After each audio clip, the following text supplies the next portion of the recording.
नमस्कार, प्रभात साक्षी news network और आप सभी का स्वागत है। क्या भारतीय दूतावास की चेतावनी ईरान और अमेरिका के बीच फिर से युद्ध छिड़ने का संकेत है? देखा जाए तो पश्चिम एशिया में तेजी से बिगड़ते हालात और ईरान, इजराइल तथा अमेरिका के बीच बढ़ते तनाव ने इस सवाल को बेहद गंभीर बना दिया है।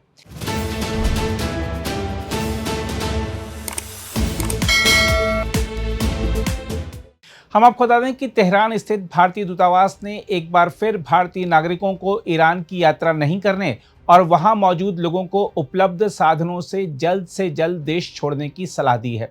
यह सलाह ऐसे समय में आई है जब ईरान और इजराइल के बीच संघर्ष विराम टूटने के संकेत मिल रहे हैं और पूरे क्षेत्र में फिर से व्यापक युद्ध की आशंका गहरा रही है।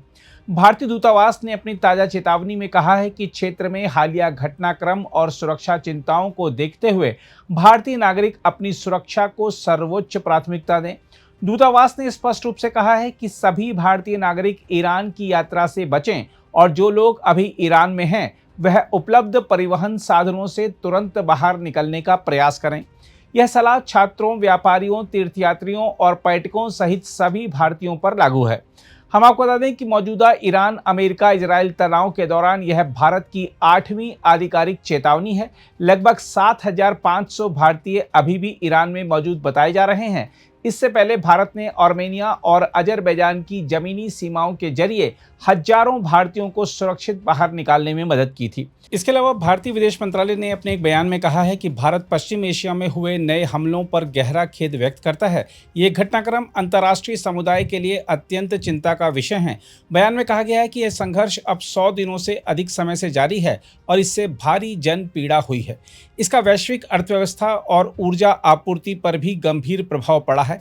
भारत ने अपने बयान में कहा है कि हम सभी पक्षों से आग्रह करते हैं कि वे तनाव को तुरंत कम करें, नागरिकों की सुरक्षा सुनिश्चित करें और राजनयिक समाधान के लिए चल रही बातचीत को पूरा करें ताकि क्षेत्र में शांति और स्थिरता बहाल हो सके।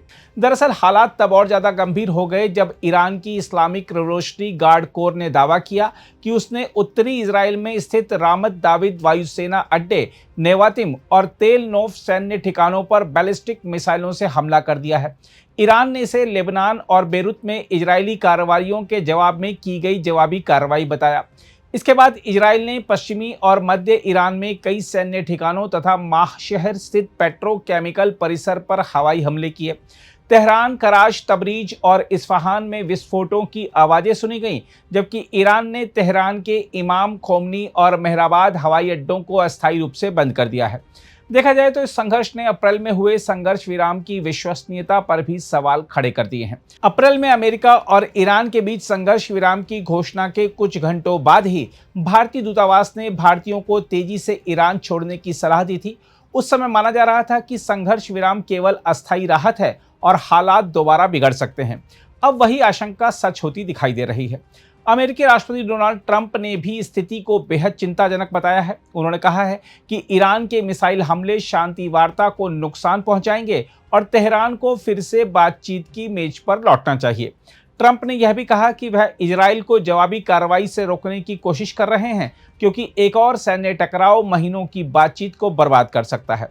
ट्रंप के अनुसार अमेरिका और ईरान के बीच समझौते की संभावना काफी करीब पहुंच चुकी थी, लेकिन हालिया हमलों ने स्थिति को उलझा दिया है।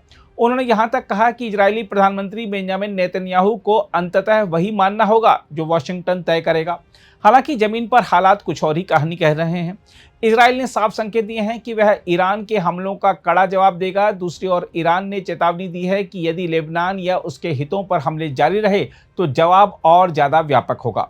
उधर हिजबुल्लाह भी इस संघर्ष में सक्रिय बना हुआ है, जबकि यमन के हूती विद्रोहियों ने लाल सागर में इजराइल से जुड़े जहाजों को निशाना बनाने की धमकी दी है। इससे पूरे पश्चिम एशिया में अस्थिरता तेजी से बढ़ रही है।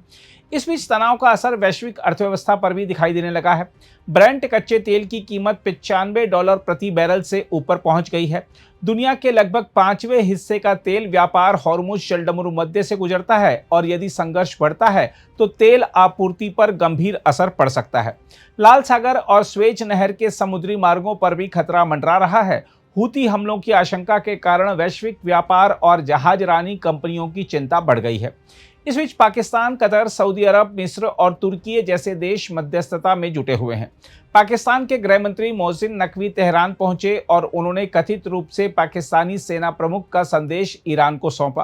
कई देशों ने अमेरिका से इजराइल पर संयम बरतने का दबाव डालने की मांग की है, जबकि ईरान से भी मिसाइल हमले रोकने की अपील की जा रही है। देखा जाए तो पूरे घटनाक्रम को देखते हुए भारतीय दूतावास की चेतावनी केवल एहतियात भर नहीं मानी जा रही, बल्कि इसे इस बात का संकेत माना जा रहा है कि पश्चिम एशिया फिर से एक बड़े युद्ध की तरफ बढ़ सकता है। यदि ईरान, इजराइल और अमेरिका के बीच सीधा संघर्ष और तेज हुआ तो उसका असर केवल क्षेत्रीय सुरक्षा तक सीमित नहीं रहेगा, बल्कि ऊर्जा बाजार, वैश्विक व्यापार और लाखों प्रवासी नागरिकों की सुरक्षा पर भी पड़ेगा। ऐसे में भारत ने समय रहते अपने नागरिकों को सतर्क रहने और सुरक्षित लौटने की सलाह देकर संभावित खतरे की गंभीरता को स्पष्ट कर दिया है।